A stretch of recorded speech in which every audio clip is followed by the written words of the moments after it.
We're working to connect a region of over 600 million bridges between our lands.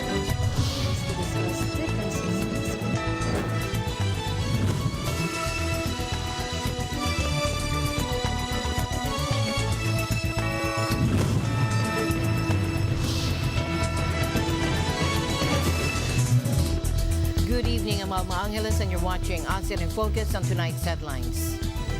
President Marcos arrives in Berlin for a pivotal three-day trip aimed at fortifying the bond between the Philippines and Germany.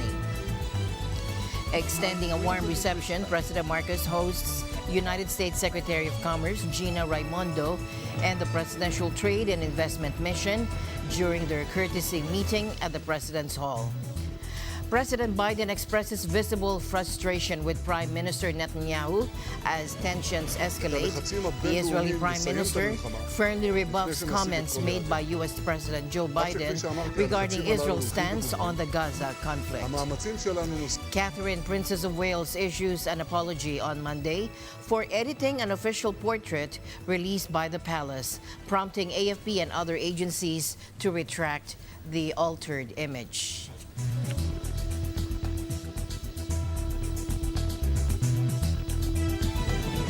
President Marcos Jr. has landed in Berlin for a crucial three-day visit aimed at strengthening ties between the Philippines and Germany. Accompanied by First Lady Luisa Luis Araneta Marcos and delegates, Marcos arrived at Brandenburg International Airport, welcomed by Philippine Ambassador Irene Susan Natividad and embassy staff. Now, during his stay, the president will meet with German Chancellor Olaf Scholz to sign key agreements, including ones on maritime cooperation and vocational training. He also aims to leverage Germany's expertise in renewable energy to support various sectors in the country, such as manufacturing, healthcare, agriculture, aerospace, innovation, IT, PBM, and mineral processing. During our time in Germany and the Czech Republic, we will underscore our unwavering commitment to strengthening partnerships with like-minded countries, promoting the rules-based international order which serves as a cornerstone of global peace and of stability. We will also focus on expanding economic cooperation, opening up more avenues for mutually beneficial trade and investment opportunities.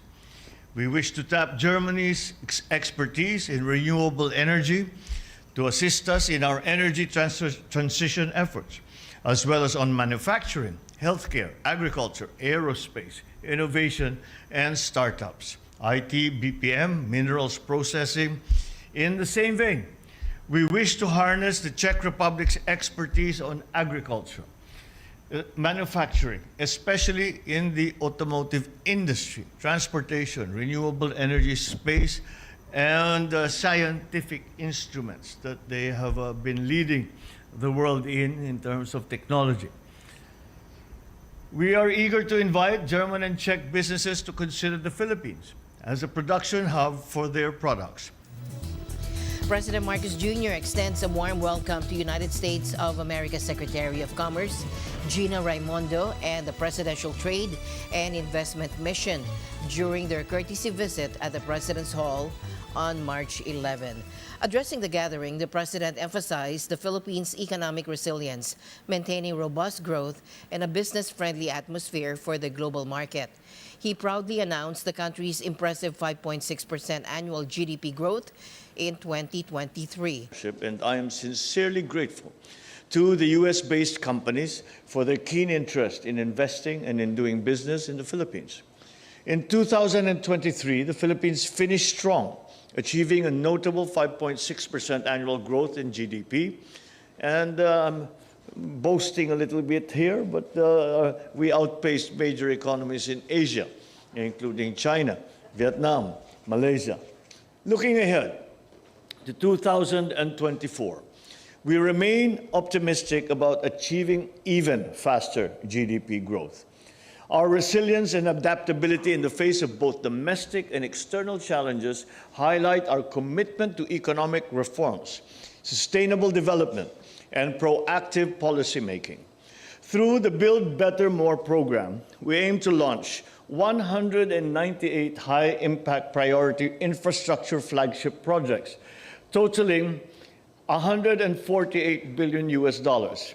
We eagerly welcome participation by U.S. investors in these transformative initiatives.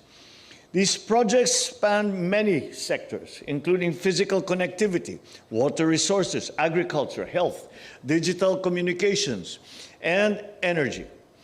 I have emphasized this before, and I'll say it again. The United States is an essential strategic trading and investment ally for the Philippines. In response, Secretary Rimondo commends the Philippines' commitment to transitioning to a clean energy economy through enhanced trade and investment relations.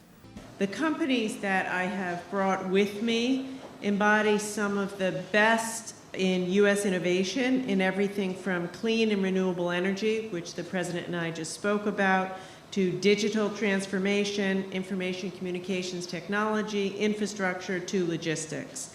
And they're all here to pursue deals that will strengthen two-way trade and investment between the United States and the Philippines.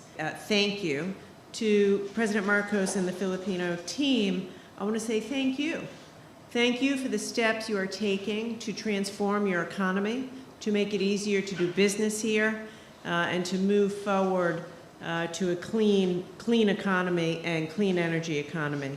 Fired up and ready to go to deepen our economic relationship with your leadership, President. I think, as I said to you in the last meeting, we've done so much together, and the best is yet to come.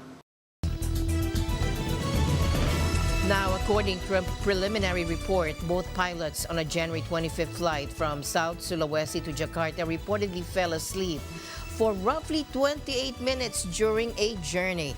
While the Airbus A320 carrying 153 passengers landed safely, the incident resulted in navigational errors. Indonesia's Ministry of Transport has strongly condemned the airline and announced a comprehensive probe into the matter. The investigation will focus on reviewing night flight operations and ensuring proper fatigue management protocols are followed by Batik Air and other carriers. The airline maintains it adheres to adequate rest policies and is committed to enforcing all safety recommendations. They have also confirmed the temporary suspension of the pilots involved in the incident. And attention all residents of Metro Manila, a major announcement from the Metropolitan Manila Development Authority, or MMDA, has just been made. Effective April 15, a new regulation will be implemented regarding the use of certain vehicles on national roads. According to MMDA Acting Chairman Rimondo, starting April 15, all e-bikes and e-trikes and tricycles will be prohibited from operating on specific national roads within Metro Manila. Artes clarified that while these vehicles won't be completely banned from the streets, they will not be allowed on certain roads where their presence could pose risks to safety and disrupt traffic flow. At wala pong bago dito. It's just that i-enforce na po ng MMDA itong prohibitions na ito dahil po marami na nga po tayong nakikitang insidente na aksidente, mga paglabag sa mga traffic rules and regulations, at hindi na po natin hihintayin na dumami pa at lumala pa yung sitwasyon bago po tayo kumilos. The banned roads include Rojas Boulevard, Taft Avenue, SLEX, Shaw Boulevard, Ortigas Avenue, Magsaysay Boulevard, Aurora Boulevard, Quezon Avenue, Commonwealth Avenue, A. Bonifacio Avenue, Rizal Avenue, Delpan, Marcos Highway, MacArthur Highway, Recto Avenue, President Quirino Avenue, Araneta Avenue, EDSA, Katipunan, CP Garcia, Southeast Metro Manila Expressway, Elliptical Road, Mindanao Avenue, and Marcos Highway. Now, those found violating this regulation will face a fine of 2,500 pesos. Kailangan i-regulate. At naliwanagan naman sila na hindi ito total ban. Hindi sila pinagbabawalan na lumabas. It's just that may mga certain roads na hindi talaga sila nararapat. Lalo-lalo na sa mga regional roads, circumferential roads, na nagkalalakihan yung mga sasakyan, mabilis. Imagine mo, ang takbo lang nila maximum 25 kilometers an hour. May tumatakbo dyan 60, 80. Paano kung hindi sila mapansin? Tapos, syempre, open yan. Hindi sila required mag-helmet. Pag nabangga sila, yung fatality niyan, mas malaki yung tsansa. Artes stressed the importance of this regulation, stating that the presence of e-vehicles, e-trikes, e-bikes, e-pedicabs, e-scooters, pushcarts, and kuligligs on these roads not only disrupts traffic but also poses significant risks to the safety of drivers, passengers, and pedestrians. Late po yung ganitong klase sasakyan at walang lisensya yung nagmamaneho, kasama po yung pag-impound doon sa vehicle dahil wala kaming pag-charge ng violation dahil walang rehistro itong sasakyan na ganito at hindi po required yung lisensya. So kung wala pong lisensya, wala po kaming pag-charge ng violation, so i-impound po namin. The Department of Migrant Workers announced that 11 Filipino crew members of the ship True Confidence, which came under a missile attack by Houthi rebels, are expected to return home. Hans Leo Kakdak, officer in charge at the DMW, stated, "We are preparing a heartfelt welcome for our courageous seafarers upon their arrival." One crew member sustained minor injuries during the ship's emergency evacuation, but has been cleared by medical authorities as fit for travel. In a statement released today, the DMW reported that 2 other injured Filipino crew members are currently hospitalized in Djibouti City. They're in stable condition and will be repatriated once medically cleared. Last week, the Liberian-owned Barbados flagship was struck by a missile in the Gulf of Aden, resulting in a fire on board. Tragically, 3 crew members, including 2 Filipinos, lost their lives in the attack. The DMW disclosed that efforts are ongoing to recover the remains of the deceased crew members from the burned vessel. To meet the 13 surviving seafarers, including the 3 who were in the hospital, we provided the first tranche of financial assistance. This was from the Department of Foreign Affairs. We gave them $1,000 each. And to check on their repatriation. So we'd like to confirm what was mentioned. This early evening at 6:15, they're set to arrive via Ethiopian Airlines from Hong Kong and stop over in Hong Kong because they'll be flown from Djibouti to Addis Ababa in Ethiopia and from there to the Philippines. Now, as for the 3 seafarers who were injured, actually 1 has recovered and will be joining the 10 others who were not injured. So that's why there are 11 coming home tonight. 2 are still in the hospital, as mentioned. In the Middle East tonight, a crucial shipment of food bound for Gaza faces delays, heightening tensions amid escalating disagreements between President Biden and Israel's Prime Minister Netanyahu. Despite rigorous inspections by Israeli officials, 200 tons of food remain stalled in a port on the nearby island of Cyprus. The aid group responsible for shipping the supplies, the World Central Kitchen, denies responsibility for the holdup. Multiple aid agencies accuse Israel of imposing arbitrary restrictions to restrict Gaza's resources. Displaced individuals like Zaki Abu Mansour expressed the dire situation, highlighting the scarcity of food and resources. أما تسحرنا علبة لحمة أم 2 شيكل فتحناها وتسحرنا فيها. الفطور لغاية الآن مش عارفين إيش بدنا نفطر وما فيش، يعني قول لي بدأ هيو إيه الأغراض إيه في السوق. والله متمني الطيارات تقصفني وأموت أحسن من هالعيشة. مش عيشة هذه اللي إحنا عايشينها. وين الدول العربية؟ وين الدول الإسلامية؟ The shipment, accompanied by a barge and traveling at a leisurely pace of 3 miles per hour, faces a 3-day journey to Gaza, once permitted to depart, offering a glimmer of hope amidst ongoing challenges. Now, multiple aid agencies are accusing Israel of imposing arbitrary restrictions to restrict Gaza's resources, while President Biden's frustration with Prime Minister Netanyahu is palpable. Israeli Prime Minister Benjamin Netanyahu has firmly rejected comments made by U.S. President Joe Biden regarding Israel's approach to the war in Gaza. In an interview with Politico, Netanyahu disputed the death toll reported by the health ministry in Hamas-run Gaza, claiming that the figure includes at least 13,000 terrorist fighters killed by Israeli forces. Prime Minister Netanyahu emphasized that the number of civilian casualties is significantly lower than reported, stating it's far less than that. Responding to Biden's remarks, Netanyahu asserted, if Biden meant that I'm pursuing policies against the majority of Israelis and hurting Israel's interests, then he's wrong on both counts.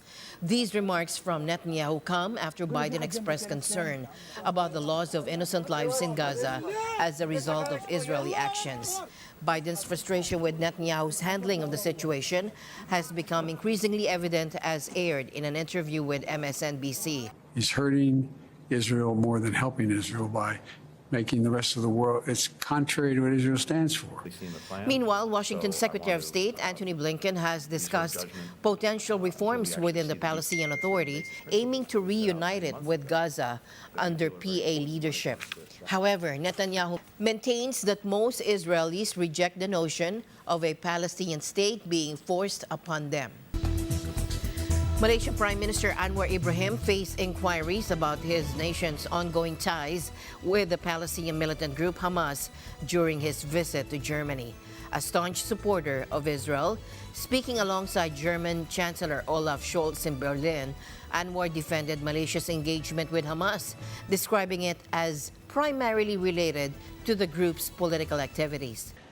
We cannot erase 40 years of atrocities and dispossession, and which have resulted in reaction and anger from the societies or the people concerned.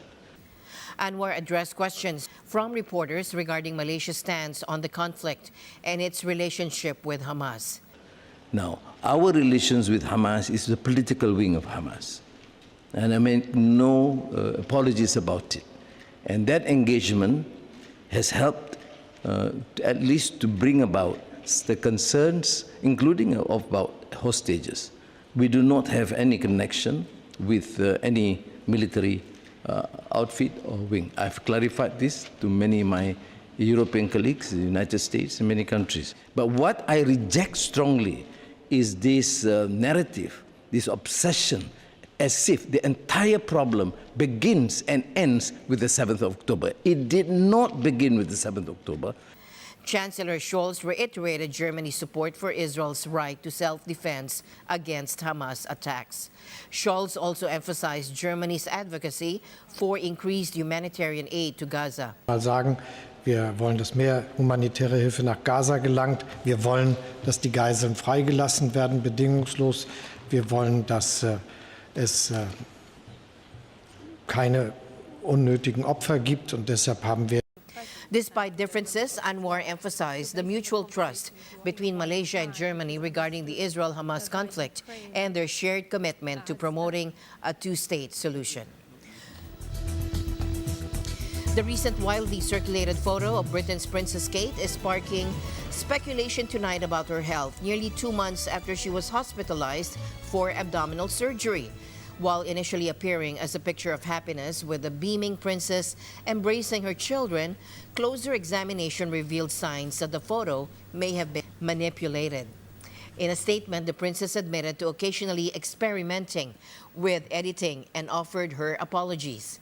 However, news agencies decided to withdraw the photo, raising serious concerns about the palace's credibility. Eric Baradat, director of photography at AFP, criticized Kensington Palace's handling of the situation. It's a major communication failure from their side to distribute such an image, which raises doubts, will only create rumors and make us doubt that she's as well as they want her to look. And It's contrary to every journalistic standards, contrary to every guidelines we have for our own editorial content. Once again, this is third-party material, and we flag it as such.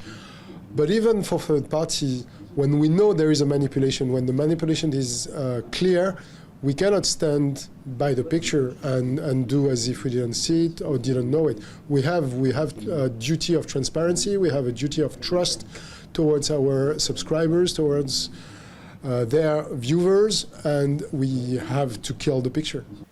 Baradat highlighted the digital alterations found in the image. When you don't zoom in into the picture, it's okay, you don't see them. But then when you zoom in all around the face of Kate Middleton, on the skirt of the little princess and on her hand, on the sweater of one of the princes, there are clearly altered digitally traces. And when it became obvious that there were alterations, obviously our editors in London talked to the other agencies' editors at Reuters, at AP, at Getty, and everybody had the same conclusion, and everybody agreed that we should not be distributing that image.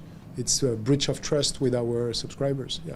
The decision to withdraw the photo was made in consultation with other news agencies, reflecting a commitment to maintaining trust with subscribers and viewers. Our job is to report the news, to take pictures all around the news, but it's also to verify the news and also question the images that are given by third party. Like in that case, there's so much misinformation, disinformation going on.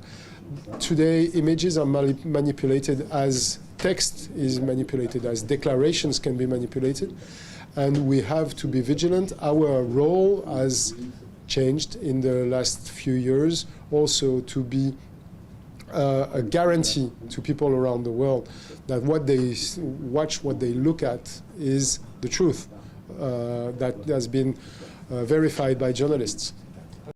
As Baradat concluded, as my usual habit, I'd like to end the day on a positive note. Let's encourage and build each other up so that no one is left behind. And that's it for tonight's broadcast. I'm Alma Angela. Stay in the news for we live in extraordinary times. Good night.